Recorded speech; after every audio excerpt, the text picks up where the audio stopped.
As always with Joni, let's start by getting into this very unusual tuning for Edith and the Kingpin. Coming from the first string, tune your first string down to D, second string down to B flat, or it might say A sharp on your tuner, third string down to F,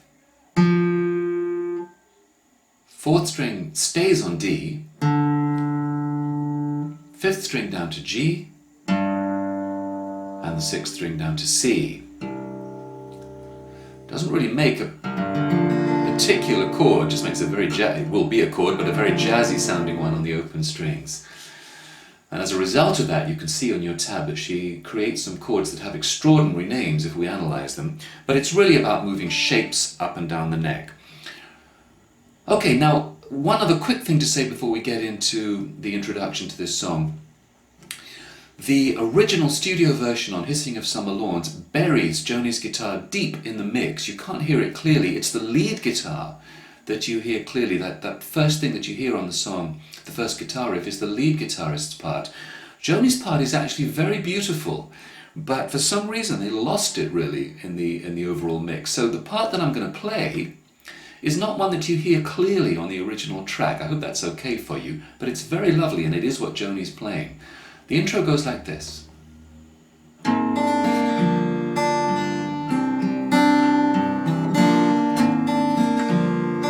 then that's the first chord of the song.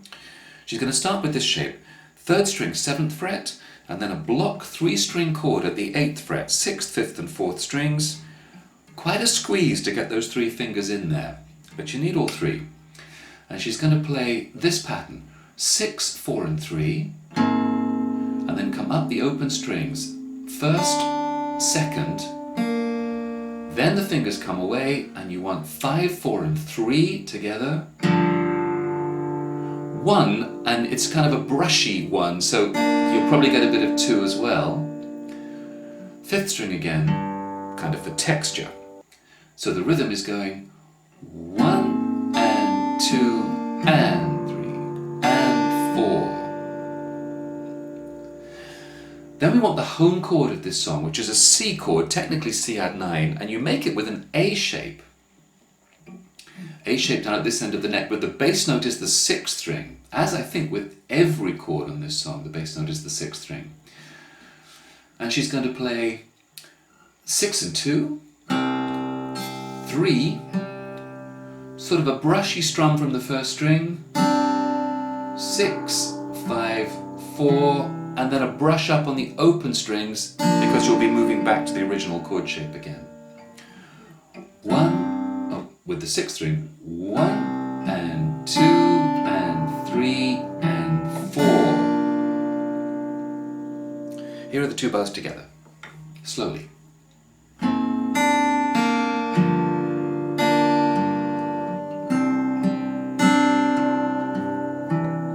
Now the original bar repeats,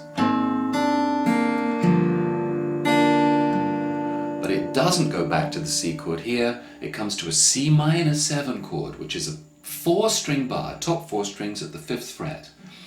And now we're into the song proper. And I'm going to show you what she does on this C minor 7 chord here, because it's the only time she does something different from what is going to be the standard strum pattern. But here she goes 4, 3, 2 and 1, up the strings 3, 2, 1, and then 6, 4, brush, with that classic Joni Mitchell impressionistic brush strum, middle or any finger you like, just coming up the strings from the first and getting whatever it gets. 1 and 2 and 3 and 4.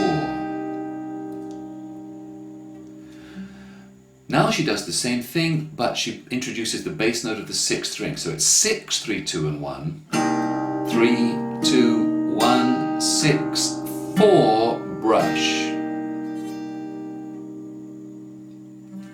Okay, now in general that's the strum pattern. I'll show you a couple of times when she varies that, but basically that's it. So coming from bar 4 through bar 5, the big man